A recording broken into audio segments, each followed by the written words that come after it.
आपको बता दें, खबर आपको बुलंदशहर से दिखा रहे हैं, जब बुलंदशहर के गुलावटी में आयोजित एक जनसभा में सीएम योगी ने सपा सरकार पर जमकर हमला बोला।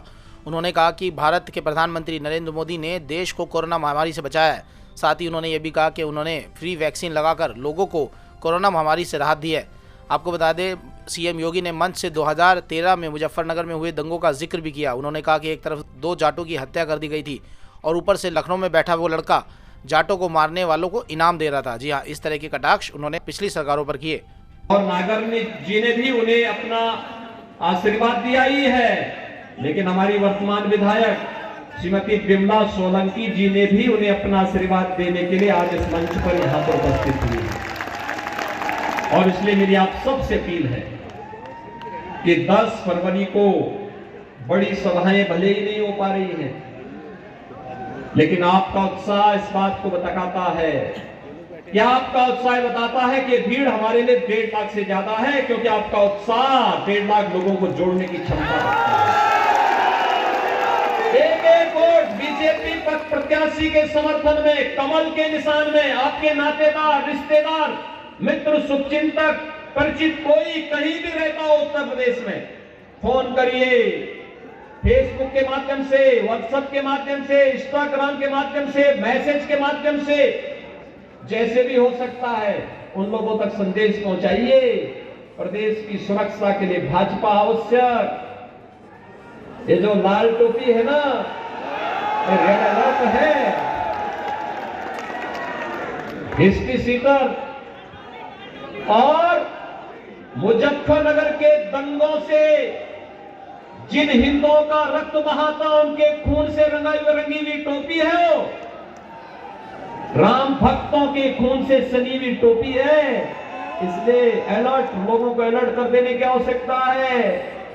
इसका मतलब दंगा, इसका मतलब पेशेवर माफिया, और इसका मतलब अवसरवादिता। ये लोग कोरोना में कहीं दिखाई दिए थे? कभी नहीं। संकट में नहीं आएंगे, चुनाव के समय ही दिखाई देंगे। और भाइयों बहनों, यही अपील करने के लिए आया हूं। हम लोग संकट में भी थे और चुनाव के समय भी है। 10 मार्च का फिर शानदार तरीके से सरकार चलेगी, विकास भी होगा, नौजवान के लिए रोजगार भी आएगा, किसान के उन्नयन के लिए भी कार्य होगा, बेटियों की सुरक्षा की पुख्ता व्यवस्था भी होगी, और बड़े बड़े हाईवे, गंगा एक्सप्रेसवे तो हम मेरठ से बुलंदशहर होते हुए प्रयागराज तक लेके जा रहे हैं। ये बड़े बड़े कार्य भी होंगे, और साथ साथ माफिया के घर पर बुलडोजर भी चलने का क्रम जारी रहेगा। और यही आश्वासन देने के लिए आज मैं आया हूं श्री लक्ष्मी राज सिंह को। बहनों, पूरे देश को प्रधानमंत्री मोदी जी का आभार व्यक्त करना चाहिए,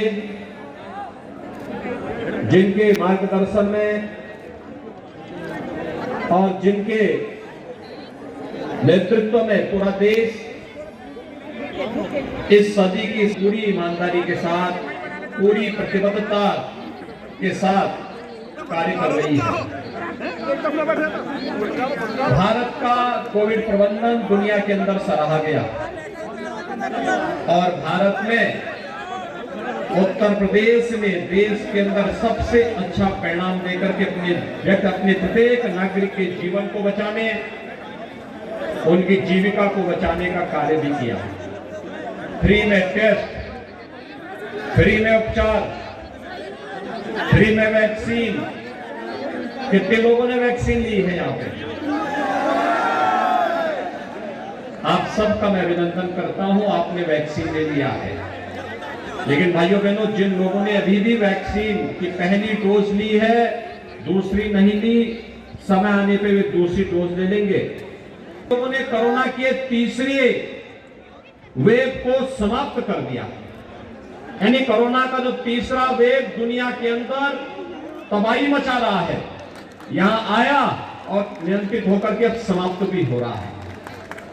पिछले 10 दिनों में उत्तर प्रदेश के अंदर 65,000 मामले समाप्त हो गए। 65,000 कोरोना के मामले ठीक होकर के कोरोना पूरी तरह ठीक हो चुका है।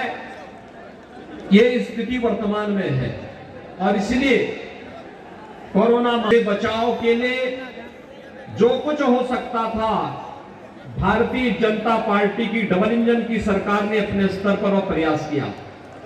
और भाइयों बहनों, कोरोना महामारी के इस बेहतरीन प्रबंधन के साथ जो लोग वैक्सीन के खिलाफ दुष्प्रचार कर रहे थे, कहते थे कि वैक्सीन तो मोदी वैक्सीन है, ये वैक्सीन तो बीजेपी का वैक्सीन है, आप सब ने वैक्सीन लेकर के अपने को तो कोरोना से बचाया ही बचाया।